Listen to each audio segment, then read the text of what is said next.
almost 50 years, it's been easy to spot Steve Benson on a golf course. Just look at the first page of the leaderboard.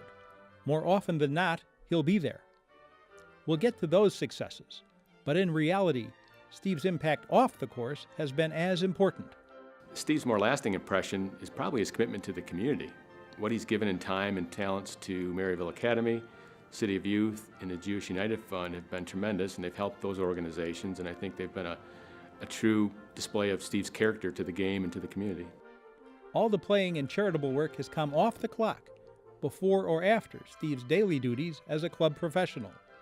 He started as an assistant at Lakeshore, then became the head man, first at Glen Oak, and for 26 years at Hillcrest in Long Grove.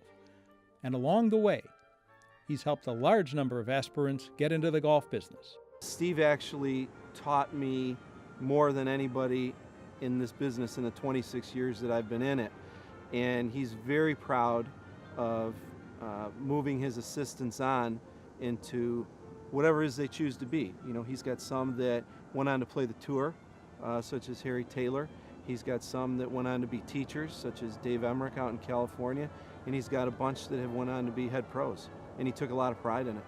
Steve's playing career is one of the more decorated in the past 2 generations. As early as 1964, he was finishing in the top 4 in the state high school tournament for Crete-Monee. 4 years later, he was an All-American for Michigan State, captain of the Spartans, and a member of the All-Big Ten squad in his last 2 seasons. And just try to beat him at Lincolnshire, where he was a multiple-time club champion. His amateur career included winning both the CDGA Championship and the Illinois Amateur. Twice he was the state's Amateur Player of the Year and played on the Radix Cup team twice before turning pro. But he would be back at the Radix Cup and back atop that leaderboard many times. As far as we know, only 7 people have played in the Radix as both an amateur and as a professional, and of that select group, nobody's played in the annual get-together as often as Steve. And why not?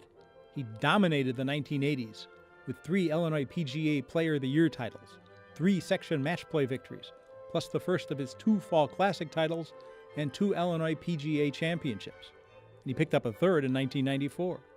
I think it's his spirit. You know, he's just very tenacious on a golf course and is a very true competitor and plays hard all the time and loves the game and loves the competition. And he has the best pair of hands around the green that I've ever seen. I mean, he hits some great pitch shots out of terrible lies, out of great lies, great bunker shots.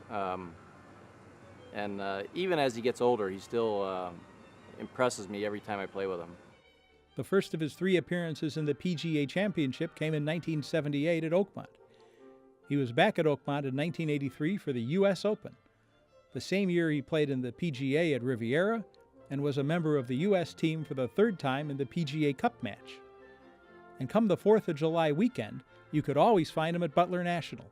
He was a regular in the Western Open, qualifying 11 times and making it to the weekend on 3 occasions. He could go on and on. His 2 runner-up placings in the National Club Pro Championship weren't too shabby either, and he's still winning as a senior. But Steve Benson isn't a Hall of Famer just because he could play. He also gave back. The aforementioned Maryville connection? It started with a visit, which brought inspiration. Benson and Mike Harrigan, his longtime Radix Cup partner, teamed up to create and host a winter pro-am in West Palm Beach that benefited the Academy. Steve and I got to know Father Smith, and Father Smith shared some of the stories of the children with us. And Steve was very emphatic about giving some of the proceeds back for the benefit of the kids. Very important charity for us, and we're very proud that that's what it became, the Palm Beach Invitational Maryville Pro-Am. But that's behind the curtain stuff, as was his work on section committees and his many good words of advice to assistants.